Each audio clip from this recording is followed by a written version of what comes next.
Good morning, students. Today we will start with the first topic of the performance of contract.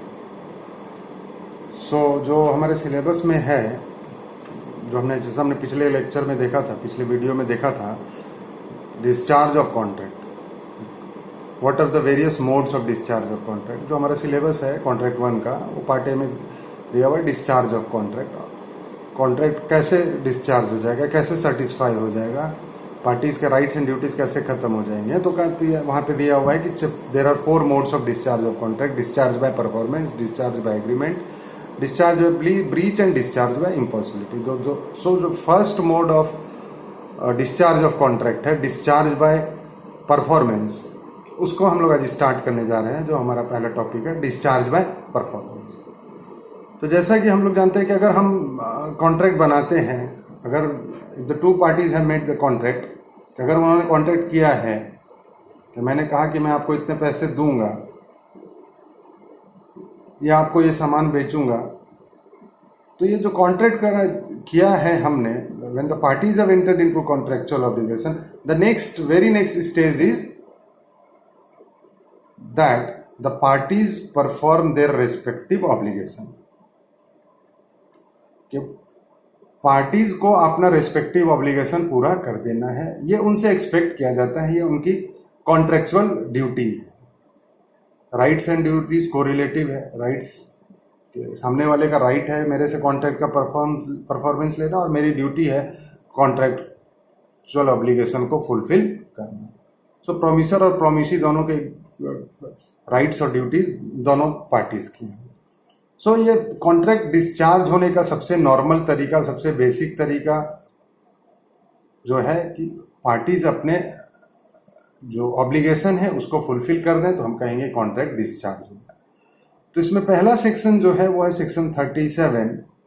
और आपने bare act में देखेंगे chapter 4 में दिया हुआ है. पहला है सेक्शन 37. इसकी हेडिंग है obligation of parties to contract.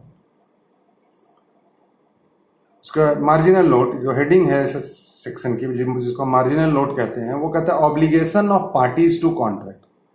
आप लोग अगर बेयर एक्ट सामने रखेंगे तो ज़्यादा कन्वीनियंट होगा, ज़्यादा समझने में परेशानी कम होगी.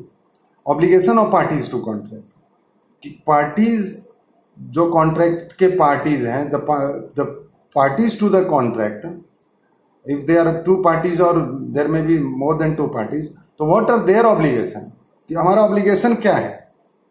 तो अगर हम अपनी कॉमन सेंस को अप्लाई करें कि अगर हमने कॉन्ट्रैक्ट किया है या आपने कॉन्ट्रैक्ट किया है, तो क्या ऑब्लिगेशन है, what are your obligation, that you fulfil your promise which you have made to the promisee. आपने जो प्रॉमिसर ने जो प्रॉमिसी को प्रॉमिस किया है, वो प्रॉमिस को आप पूरा कर दीजिए, ये मेरा ऑब्लिगेशन है. या हम उसको ऑफर कर दें कि हम पूरा करने के लिए तैयार हैं. मान लीजिए कुछ ऐसा चीज है जिसको इमीडिएटली परफॉर्म किया है, तो मुझे आप कॉन्ट्रैक्ट किया कि आपको पैसा देना है, तो मैं इमीडिएटली कॉन्ट्रैक्ट को परफॉर्म कर दूं, पैसा दे दूं. या मैं आपको कह दूं कि मैं कॉन्ट्रैक्ट परफॉर्म करने के लिए रेडी हूं, I am ready and willing to perform my part, है ना. मैं आपको कह दूं कि मेरा पैसा रेडी है, आप बताइए कि कहाँ देना है, किसको देना है, कितने बजे देना है. तो ये क्या हुआ, ये ऑफर ऑफ परफॉर्मेंस हुआ. सो मेरा ये obligation, I have not red section 37 till now. Section 37 नहीं है, हमारा कॉमन सेंस भी यही कहता है. या तो हम अपने कॉन्ट्रैक्ट को इमीडिएटली पूरा ऑब्लिगेशन को इमीडिएटली फुलफिल कर दें, या ऑफर कर दें कि हम ऑब्लिगेशन को फुलफिल करने के लिए रेडी हैं और विलिंग हैं. Then and there to do whole of what I am bound to do under the contract. पूरा पार्ट करने के लिए, for whole of the contract, पूरा पार्ट करने के लिए मैं रेडी और विलिंग हूं. अब ये सामने वाले को बताना है कि कॉन्ट्रैक्ट को कहां, कब, किस तरीके से पूरा करना है. तो हम लोग कह सकते हैं कि जो मैंने अगर कॉन्ट्रैक्ट किया है तो मेरा क्या ऑब्लिगेशन है. तो ये ऑब्लिगेशन 2 ऑब्लिगेशन है. या तो मैं कॉन्ट्रैक्ट को पूरा कर दूं, पहला, either I fulfil my contractual obligation, और I give an offer to the other party that I am ready and willing to fulfill my contractual obligation. या तो मैं कॉन्ट्रैक्ट को पूरा कर दूं, या उसको ऑफर दे दूं कि मैं कॉन्ट्रैक्ट पूरा करने के लिए तैयार हूं. अगर मुझे 100 टन गेहूं सप्लाई करना है तो मैं 100 टन गेहूं लेके ऐसे इमीडिएटली आपके यहाँ नहीं पहुंच, मुझे आपको एक ऑफर देना होगा कि ये ह्यूज क्वांटिटी है, ये this is ready, I am willing to deliver. अब आप बताइए कि किसको देना है, किस जगह पे देना है, कितने तारीख को देना है या किस टाइम पे देना है। सो ये क्या हुआ कि ये मैं ऑफर ऑफ परफॉर्मेंस दे रहा हूं, that I am ready and willing to perform my contractual obligation and it is for the promisee to accept it. तो ये हमारा कॉमन सेंस कहता है कि या तो हम अपने कॉन्ट्रेक्चुअल ऑब्लिगेशन को पूरा कर दें या सामने वाले को ऑफर दे दें कि हम उसको पूरा करने के लिए तैयार हैं, रेडी हैं, विलिंग। और यही हमारा सेक्शन 37 कहता है, यही लॉ है जो हमारा कॉमन सेंस कहता है। अगर आप सेक्शन 37 देखेंगे बेयर एक्ट को, मैं पढ़ रहा हूं, just I am reading the bare act. The parties to a contract must either perform और offer to perform their respective promises. First part कहता है the parties to a contract, जो पार्टीज हैं कॉन्ट्रैक्ट के, दो पार्टी हैं, they must either perform, या तो वो परफॉर्म कर दें, आइदर दे परफॉर्म, और ऑफर टू परफॉर्म, या ऑफर दे दें कि हम परफॉर्म करने के लिए तैयार हैं, रेडी हैं, विलिंग हैं, क्या, there respective promises. Respective promises, मैंने जो प्रॉमिस किया है मैं उसको पूरा कर दूं, आप जो आपने जो मुझे प्रॉमिस किया है आप उसको पूरा कर दीजिए। मैंने कहा कि ये पेन दूंगा, आपने कहा बदले में 50 रुपीज दूंगा, तो ये मेरा ऑब्लिगेशन है कि मैं आपको पेन दे दूं, ये आपका ऑब्लिगेशन है कि आप मुझे 50 रुपीज पे कर दीजिए। और ऑफर कर दूं, मैं ऑफर कर दूं कि मैं पेन देने के लिए रेडी हूं, आप कहाँ देना आप बताइए, या आप ऑफर कर रहे हैं कि मैं 50 रुपीज देने के लिए रेडी हूं, आप बताइए कहाँ देना है। तो ये सेक्शन 37 कहता है the parties to contract must either, दो चीजें कहता है, मस्ट आइदर, या तो वो परफॉर्म कर दें, और offer to perform their respective promises. इसमें कोई डाउट नहीं है, ये उनकी ड्यूटी है, अंडर द कॉन्ट्रैक्ट उनको करना पड़ेगा। या तो अपने कॉन्ट्रैक्ट को पूरा कर दें ऑब्लिगेशन को, या उसको ऑफर दे दें कि हम पूरा करने के लिए रेडी एंड विलिंग हैं। अब इसका एक्सेप्शन देता है कि कब ऐसा करने की जरूरत नहीं है। क्या करने की जरूरत नहीं है? जो अपना कॉन्ट्रैक्ट के अंदर जो मेरा ऑब्लिगेशन है उसको पूरा करने की जरूरत नहीं होगी, या ऑफर देने की जरूरत नहीं होगी। कब? बेयर एक्ट देखिए कहता है unless such performance is dispensed with, unless such performance, every parties to the contract, the parties to a contract must either perform or offer to perform,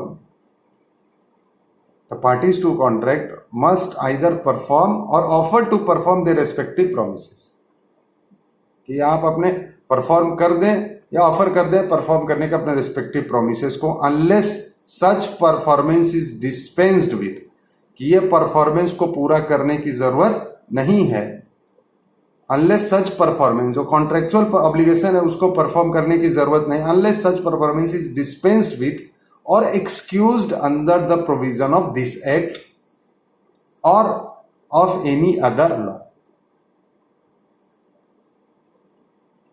अब देखिए कहता है unless such performance is dispensed with, parties ने कहा कि आप dispense कर दिया कि नहीं आपको पूरा करने की जरूरत नहीं है, dispensed with under the provision of this act, इस एक्ट में कहीं प्रोविजन है उसके अनुसार डिस्पेंस कर दिया गया। जैसे हम लोग पढ़ेंगे सेक्शन 62, सेक्शन 62 कहता है कि अगर मेरे और आपके बीच में कोई एग्रीमेंट है, ए और बी के बीच में कोई एग्रीमेंट है, इसके अंदर ए को फॉर एग्जांपल बी को कुछ पैसे देने हैं, या मैंने कहा कि आपको मोबाइल दूंगा, तो अंडर द कॉन्ट्रैक्ट ए को क्या करना है, उसका कॉन्ट्रेक्चुअल ऑब्लिगेशन है कि वो बी को मोबाइल देगा और वो उसको बदले में पैसा देगा, ये कॉन्ट्रैक्ट है। लेकिन अब पार्टीज फिर से एग्रीमेंट करते हैं कि नहीं, मैं कहता हूं, आप कहते हैं कि नहीं मुझे मोबाइल की जरूरत नहीं है, अभी मुझे मोबाइल की जरूरत नहीं है, आप मुझे अपना लैपटॉप दे दीजिए। मैं भी कहता हूं ठीक है मैं लैपटॉप दे दूंगा, मोबाइल नहीं। अब इस सिचुएशन में क्या हुआ, पार्टीज ने एग्री किया कि वो कॉन्ट्रेक्चुअल ऑब्लिगेशन जो पहले हमने लिया था उसको पूरा करने की जरूरत नहीं है।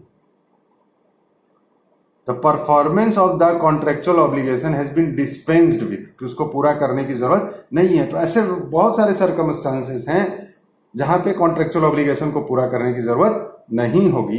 बाय एग्रीमेंट कि हमने पार्टी सब्सटीट्यूट कर दिया, पुराने कॉन्ट्रैक्ट की जगह नया कॉन्ट्रैक्ट कर लिया, तो उस समय जो contractual obligation has been dispensed with or excused under the provision of this, ये एक्सक्यूज्ड कर दिया गया। जैसे कि फॉर एग्जांपल हम लोग पढ़ेंगे सेक्शन 56 द कॉन्ट्रैक्ट फ्रस्ट्रेशन में क्या होगा कि अगर मैंने कॉन्ट्रैक्ट आपके साथ किया है, लेकिन जो उसमें ग्राउंड्स दिए हुए हैं उस ग्राउंड्स पे कॉन्ट्रैक्ट फ्रस्ट्रेट हो जाता है। मैंने कहा कि बैंक्वेट हॉल कल भाड़े पे दूंगा, आज रात में वो अर्थक्वेक में डिस्ट्रॉय हो गया। तो now the performance of the contract, कि अगर जो मुझे कॉन्ट्रैक्ट को परफॉर्म करना था, करने के लिए क्या करना था, बैंक्वेट हॉल आपको रेंट पे देना था। लॉ कहता है कि अब इसको पूरा करने की जरूरत नहीं है। यू हैव बीन एक्सक्यूज्ड, कि आपको छोड़ दिया गया। क्यों छोड़ दिया गया? Under the provision of this act, इस एक्ट के प्रावधान के अनुसार, सेक्शन 56 के अनुसार आपको छोड़ दिया गया, क्योंकि वो इम्पॉसिबल हो गया, कॉन्ट्रैक्ट पूरा करना असंभव हो गया और वो कॉन्ट्रैक्ट वाइड हो गया। तो उस सिचुएशन में आपको कॉन्ट्रैक्चुअल ऑब्लिगेशन को परफॉर्म करने की जरूरत नहीं है। तो कहता है कि कब परफॉर्म करने की जरूरत नहीं है, कि जब उसको डिस्पेंस कर दिया गया, पार्टीज ने किया है, या उसको एक्सक्यूज कर दिया गया, छोड़ दिया गया इस लॉ के अंदर, under the provision of this act और अंदर एनी अदर लॉ, और भी किसी लॉ के अंदर, और भी किसी लॉ के अंदर, कि हमने कॉन्ट्रैक्चुअल ऑब्लिगेशन राइज किया था, लेकिन किसी और लॉ के अंदर उसको कहा गया कि नहीं, अब इसको पूरा करने की जरूरत नहीं है। तो हमने जो ऑब्लिगेशन अपने ऊपर लिया था, पार्टीज ने लिया था, अब उसको एप्लीकेशन को परफॉर्म करने की जरूरत नहीं होगी। ये एक्सेप्शनल सर्कमस्टेंसेस है। ये एक्सेप्शन में अगर कवर्ड होगा कि इस अपवाद की स्थिति में आपको अपना ऑब्लिगेशन, अपना कॉन्ट्रेक्चुअल पार्ट पूरा करने की जरूरत नहीं। Otherwise the general rule is that the first part of section 37 that the parties to the contract must either perform or offer to perform their respective obligation। जो पार्टीज टू द कॉन्ट्रैक्ट हैं उनको perform करना पड़ेगा और offer देना पड़ेगा कि हम अपने रेस्पेक्टिव ऑब्लिगेशन को फुलफिल करने के लिए तैयार हैं। यह पार्टीज का ऑब्लिगेशन है। ठीक है। अब यहां पे दो चीजें कहते हैं, parties to the contract must either perform और ऑफर टू परफॉर्म। या तो हम उसको परफॉर्म कर देते हैं या हम उसको ऑफर देते हैं परफॉर्मेंस का। This offer of performance is called tender of performance. This offer of performance is called tender of performance. Tender of performance means कि द ऑफर ऑफ परफॉर्मेंस, है ना। ये ऑफर ऑफ परफॉर्मेंस को आप confuse मत होइएगा जो actual offer और acceptance है। जब हम ऑफर और एक्सेप्टेंस की बात करते हैं, जैसा कि सेक्शन 2A में डिफाइंड है कॉन्ट्रैक्ट के जो प्रपोजल है, तो वो कॉन्ट्रैक्ट बनने के पहले का स्टेज है कि जब हम ऑफर देते हैं और सामने वाला उसको एक्सेप्ट कर लेता है तो वो कॉन्ट्रैक्ट में कन्वर्ट होता है। वो offer of for the purpose of entering into contract, contract करने के लिए कि हम ऑफर दिया है। सेक्शन 2A जो कहता है when one person signifies to another his willingness to do or to abstain from doing anything with a view to obtaining the assent of that other to such act or abstinence, he is said to make a proposal। कि एक आदमी दूसरे आदमी को signify करता है, जाहिर करता है अपनी इच्छा कुछ करने या नहीं करने की इच्छा, ताकि वो सामने वाला उस पर सहमति दे दे, तो उसको कहा जाता है कि उसने ऑफर दिया। लेकिन वो ऑफर किस लिए है कि हम उसको चाहते हैं कि वो उस पर अपना कंसेंट दे दे, एसेंट दे दे, ताकि हमारा कॉन्ट्रेक्चुअल रिलेशनशिप अराइज हो जाए। लेकिन यहाँ पे जो ऑफर ऑफ परफॉर्मेंस की बात की गई, ये ऑफर ऑफ परफॉर्मेंस की कॉन्ट्रैक्ट अराइज हो गया, कॉन्ट्रेक्चुअल ऑब्लिगेशन अराइज हो गया, उसके बाद हमको अपना ऑब्लिगेशन फुलफिल करना है। तो हम फिर या तो जो परफॉर्मेंस है दो तरीके से हो सकते हैं, या तो डायरेक्टली हम कॉन्ट्रैक्ट को परफॉर्म कर दें या हम उसको ऑफर ऑफ परफॉर्मेंस दें कि हम परफॉर्म करने के लिए रेडी हैं। तो ये ऑफर ऑफ परफॉर्मेंस जो है इसको टेंडर ऑफ परफॉर्मेंस बोला गया है, जिसको कि डिटेल में इसके नेक्स्ट सेक्शन में सेक्शन 38 में डिस्कस किया गया है, conditions for a valid tender of performance. एक वैलिड टेंडर ऑफ परफॉर्मेंस होना चाहिए, या तो हम परफॉर्म कर दें या ऑफर दे दें परफॉर्म करने का।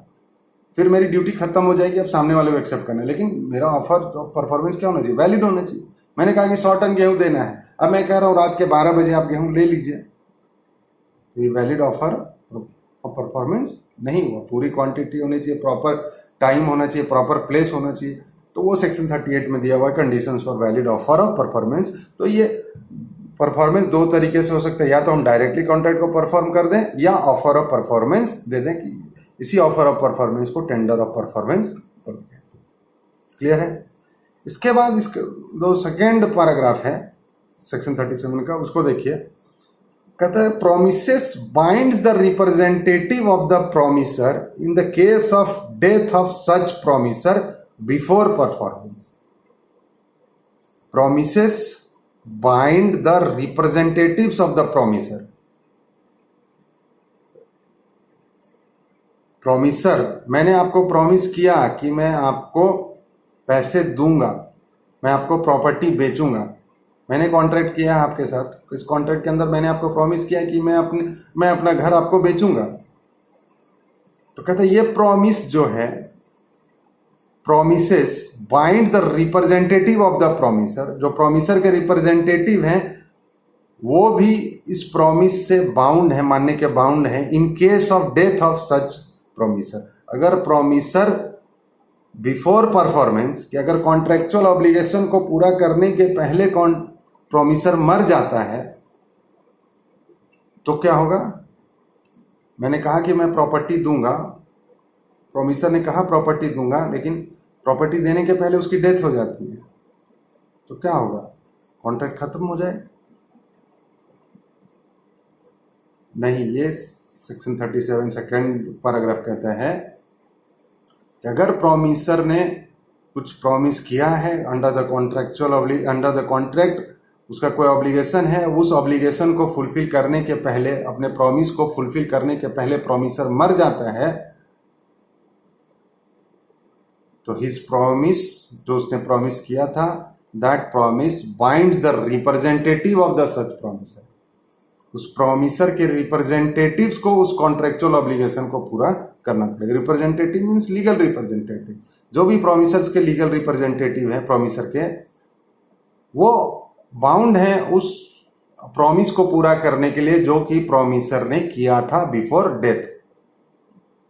Means once the contractual obligation has been arisen, एक बार कॉन्ट्रेक्चुअल ऑब्लिगेशन अराइज हो गया तो उसको पूरा करना ही पड़ेगा, whether the promisor is alive और नॉट, कि अगर वो जिंदा है या नहीं है उससे कोई फर्क नहीं पड़ता है। प्रोमिसर ने अगर प्रॉमिस किया है, कॉन्ट्रैक्ट किया है मैंने, तो मुझे कॉन्ट्रैक्ट को पूरा करना पड़ेगा। अगर मैं जिंदा हूं तो, अगर मैं मर जाता हूं तो मेरे बाद मेरे लीगल रिप्रेजेंटेटिव जो है इस कॉन्ट्रैक्ट को पूरा करने के लिए बाउंड है।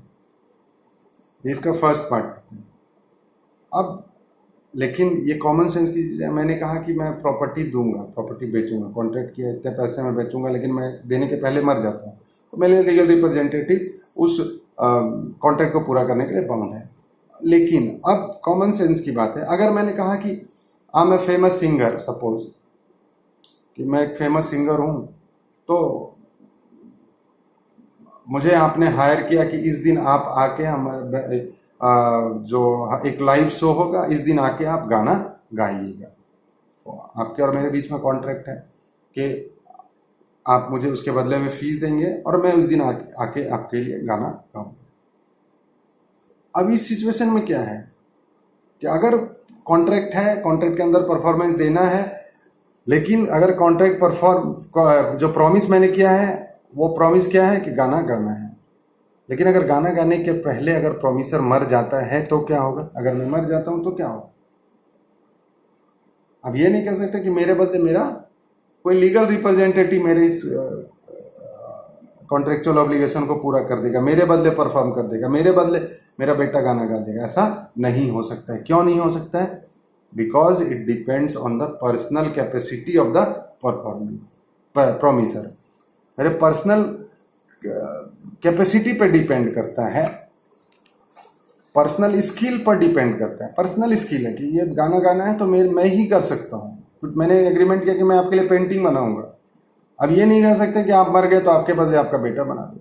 वो क्या बनाएगा नहीं बनाएगा, दैट इज इमैटेरियल। तो वो एक तरफ से एक्सेप्शन हो गया। जैसे हमने सेकेंड पैराग्राफ पढ़ा कि the promises binds the representatives of the promisor in the case of death of promisor before performance. Performance के पहले अगर प्रोमिसर मर जाता है तो उसके प्रॉमिस को उसके लीगल रिप्रेजेंटेटिव फुलफिल करेंगे, लेकिन ये उसका अपवाद होगा। Where there is personal skill is involve. वही कहता है unless a contrary intention appears from the contract.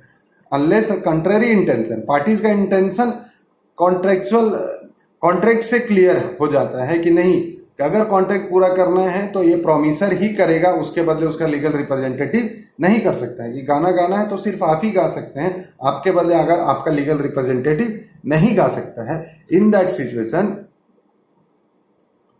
Legal representatives are not bound to perform the contract.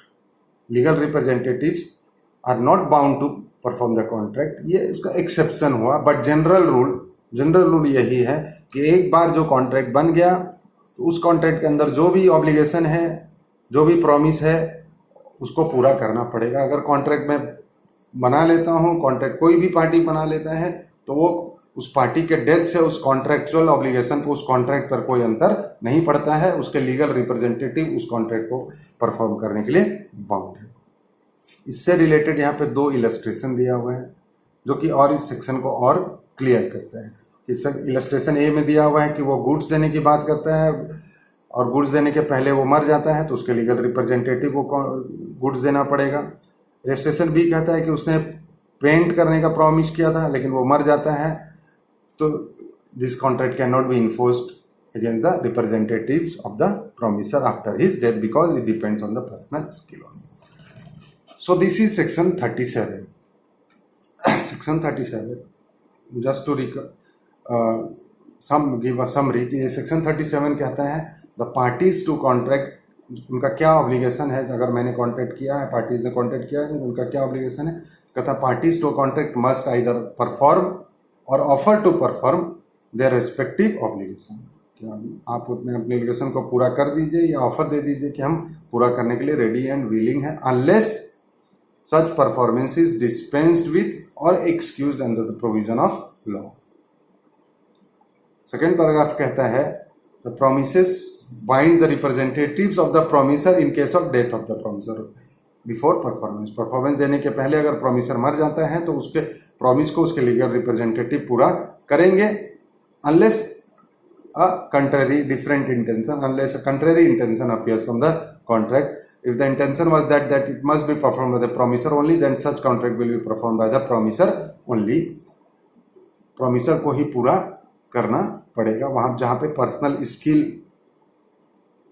Personal capacity की बात है कि जहां पे सिर्फ प्रोमिसर ही फुलफिल कर सकता है उस कॉन्ट्रैक्चुअल ऑब्लिगेशन को, तो फिर प्रोमिसर ही फुलफिल करेगा, उसके लीगल रिप्रेजेंटेटिव्स के अंदर अगेंस्ट इस कॉन्ट्रैक्ट को इन्फोर्स नहीं कराया जा सकता। नेक्स्ट सेक्शन है सेक्शन 38। सेक्शन 38 जो इसी का जस्ट और आगे इसको एलोबरेट करते हैं। जैसे कि हमने कहा कि जो सेक्शन 37 कहता है the parties to the contract must either perform और offer to perform their respective obligations. Offer उनको पूरा करना है या ऑफर ऑफ परफॉर्मेंस देना है। अब section 38 conditions of valid offer of performance बताते हैं कि कब वैलिड ऑफर ऑफ परफॉर्मेंस माना जाएगा। ऑफर ऑफ परफॉर्मेंस को टेंडर ऑफ परफॉर्मेंस भी बोला गया। So section 38 is an extension of section 37। इसके कंटिन्यूटी में पढ़ा जाना चाहिए कि सेक्शन 37 के बाद सेक्शन 38 और उसको इलाबोरेट करता है कि कंडीशंस ले डाउन करता है कि कब वैलिड ऑफर ऑफ परफॉर्मेंस माना जाएगा। और अगर सामने वाले मेरे ऑफर ऑफ परफॉर्मेंस को प्रोमिसी एक्सेप्ट नहीं करता है तो उसका क्या कंसिक्वेंस होगा। कि मैंने कहा कि मैं अपने पार्ट को पूरा करने के लिए रेडी एंड विलिंग हूँ, मैंने कहा कि मैं अपने पार्ट को परफॉर्म करने के लिए रेडी एंड विलिंग हूँ, मैंने आपको ऑफर दिया कि ये सामान है मैं देने के लिए रेडी हूँ, कहाँ देना है, किसको देना है, कब देना है बताइए, लेकिन आपने उसको एक्सेप्ट करने से आपने मना कर दिया या प्रॉपर टाइम एंड प्लेस आपने डेजिग्नेट नहीं किया, तो क्या होगा। तो दोनों चीजें हैं कि ऑफर ऑफ परफॉर्मेंस के लिए कब वैलिड माना जाएगा कि प्रॉपर टाइम प्लेस होना चाहिए, कब वैलिड ऑफर ऑफ परफॉर्मेंस माना जाएगा मेरी तरफ से, और दूसरा सामने वाले ने अगर उसको एक्सेप्ट करने से मना कर दिया वैलिड ऑफर ऑफ परफॉर्मेंस को, तो उसका क्या कंसिक्वेंस होगा। ये सेक्शन 38 में दिया हुआ है, इसको हम लोग नेक्स्ट वीडियो में डिस्कस करेंगे। Thank you.